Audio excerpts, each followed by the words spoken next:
Dhe të shpreh besimin se kjo shqiponjë dy krenare që është krijuar në trupin e aeroportit të Vlorës me burime njerëzore nga Kosova dhe nga Shqipëria do ta ngrejë shumë lart emrin e këtij aeroporti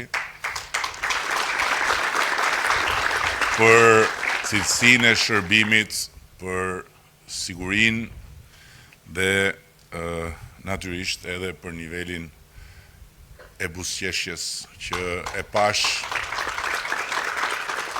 sot me shumë kënaqësi. Dua po ashtu të falenderoj të gjithë ata cilët besuan në këtë projekt edhe punuan për këtë projekt, që nuk ka qenë as pak i lehtë, për hir vërtetës, ka qenë një projekt tejet sfidues, edhe mjafton të shohësh pak më larg se si i gjithë aeroporti është ngritur 2 metra nga sipërfaqja e terrenit, pasi terreni këtu është 2 metra nën nivelin e detit, dhe se çfarë pune jashtëzakonshme është bërë në të gjithë pjesën e padukshme sot për të garantuar një platformë solide të kategorisë më të lartë ndërkombëtare dhe patjetër me të gjithë parametrat e cilësisë të cilat do të certifikohen nga institucionet ndërkombëtare. Thash se ishte 2 minuta vonesa, po qeka më shumë.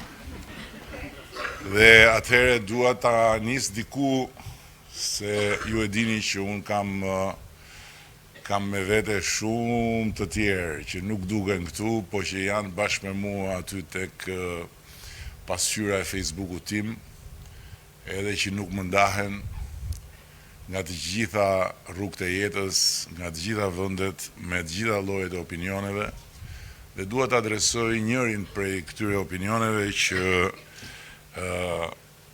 më ka cimbisur prej ditësh, qysh se ne tham që do të ulim avionin e testimit në pistën tani më të përfunduar, dhe ky opinion thot që ky është një fluturim fake që do të bëhet vetëm për propagandë dhe pastaj aeroporti do të mbetet si kuksi, dhe unë dua ta zbuloj këtu një surprizë për ndjekësit e mi. Unë nuk jetoj dot pa ta, duket sikur ata më marrin shpirtin, po unë ju siguroj që pa ta unë nuk jetoj dot në këtë detyrë. Ata më ndihmojnë shumë që ta bëj detyrën edhe më mirë, edhe me më shumë vendosmëri, dhe pavarësisht se nuk më lën gjë pa më thënë, unë i dua ata. Edhe dua t'ju zbuloj atyre, po edhe të tjerëve një surprizë. Është e vërtet, aeroporti i Kukësit ka pasur një sfidë më vete për të siguruar operatorët përkatës.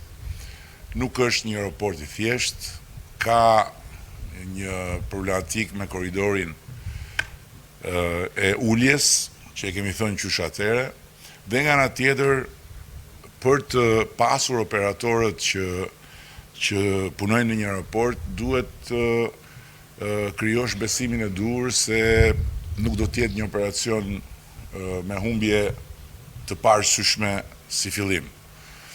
Dhe operatori që operon aeroportin ka bërë përpjekje për të lidhur marrëveshje, për të bërë kontrata, mirë po nuk e ka gjetur dot në kohë një akullthyes që do të dëshmoj se ai aeroport ja vlen. Siç ndodhi me aeroportin e Tiranës. Aeroporti i Tiranës ishte aeroporti më i shtrenjtë i Europës. Ne trashëguam aeroportin më shtrenjtë të Europës, dhe ata që e kontrollonin aeroportin, koncesionari i trashëguar, kishin arritur të impononin shtetit shqiptar një kontratë që është unikale në llojin e vet, pasi kishin marrë nga shteti dhe monopolin e vendimarrjes, që do thotë që shteti shqiptar nuk mund të hapte dot një aeroport tjetër pa marrë lejen e tyre. Dhe në kontratën madje që ata kishin me shtetin, kishte edhe një klauzol që 100 metra, 100 kilometra, në një rrezë 100 kilometra nga aeroporti i Tiranës nuk mund as të mendoj për një aeroport tjetër, gjë që për shembull përjashtonte Vlorën. Nga ana tjetër, numri i fluturimeve ishte shumë i kufizuar. Biletat ishin tërësisht të shtrenjta. Transformimi ndodhi me një plan të shumanshëm. Një plan të shumanshëm që ne e vumë në jetë hap pas hapi, duke e transformuar praktikisht aeroportin Tiranës nga aeroporti më i shtrenjtë, nga aeroporti më i vështirë, nga aeroporti më i lodhshëm për të gjithë, në aeroportin me rritjen më të lartë për disa vite rresht në të gjithë Europën. Dhe në aeroportin më të madh të rajonit, jo në raport me vetveten, as thjesht dhe vetëm më të madhin si rritje, por për numër pasagjerësh. Në Tiranë ne përpunojmë më shumë pasagjerë se në Beograd. Dhe kjo është diçka e pa imagjinueshme deri pak vite më parë, ndërkohë që numri i fluturimeve ka arritur në një pikë të pabesueshme. Aeroporti i Tiranës punon ditën dhe natën. Në aeroportet e rajonit jeta mbaron mbas dite. Aeroporti i Tiranës punon ditën dhe natën. Dhe ndërkohë jemi duke shtyrë përpara, siç e tha Belinda, qoftë ngritjen e kategorisë për fluturimet transoqeanike, ndërkohë që tani më ka filluar bashkëbisedimi me Federal Aviation të Shtetet Bashkuara, që kërkon një kohë caktuar për të gjitha inspektimet. Ata kanë ardhur, kanë inspektuar aeroportin, kanë identifikuar gjërat që do donin të shihnin, dhe nga ana tjetër jemi në bisedime serioze, aeroporti është në bisedime serioze, por dhe ne bëjmë punën tonë për të shtuar disa linja shumë prestigjioze, duke filluar nga Qatar Airways. Kështu që në këtë, por ama, ju them këtë, unë kam bërë takime vetë, personalisht, me kompanit. I kam lutur kompanit vetë që të vinë dhe vitet e para ka qenë e pamundur.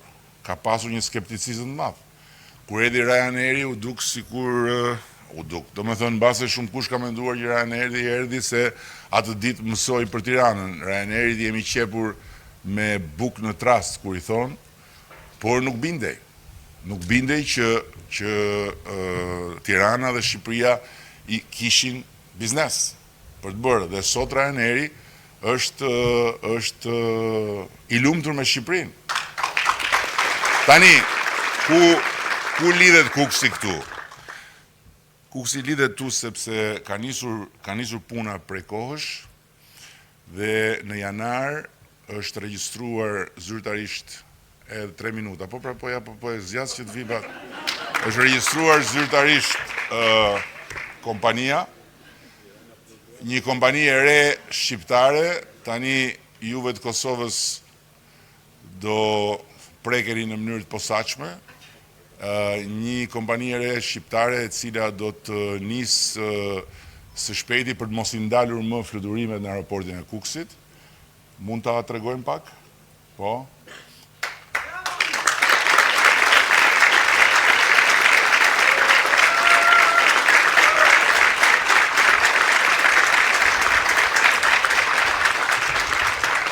Air Kosova do t'jetë kompania tjetër shqiptare dhe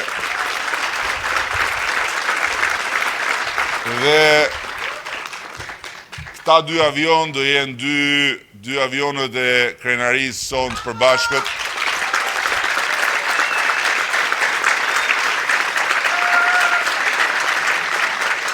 Air Albania që do të ketë bazën e vet këtu në Vlorë dhe Air Kosova që do të ketë bazën e vet në Kukës. Dhe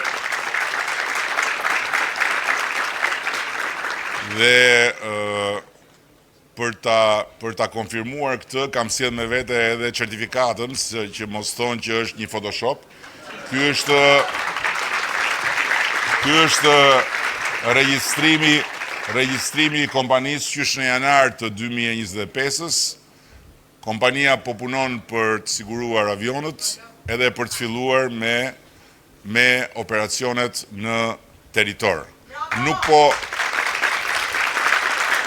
po jap datë sepse kam mësuar tani më që këto datat që jap unë fusin brenda syrin e keq dhe tani syri i keq plasi sepse baca zbriti.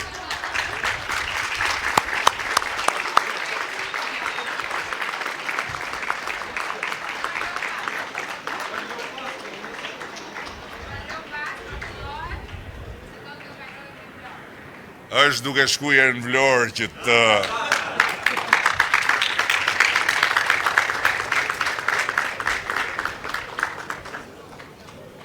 që ta shoh Vlora dallandyshën e parë, që lajmëron një pranverë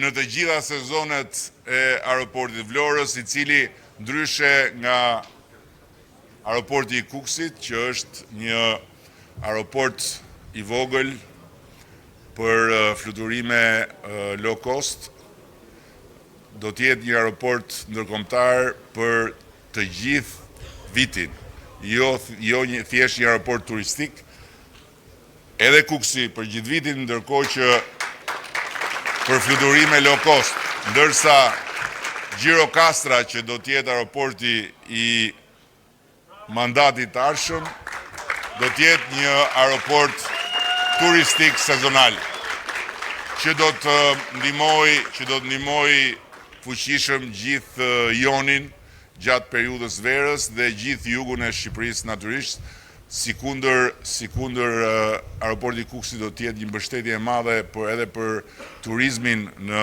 zonën e veriut.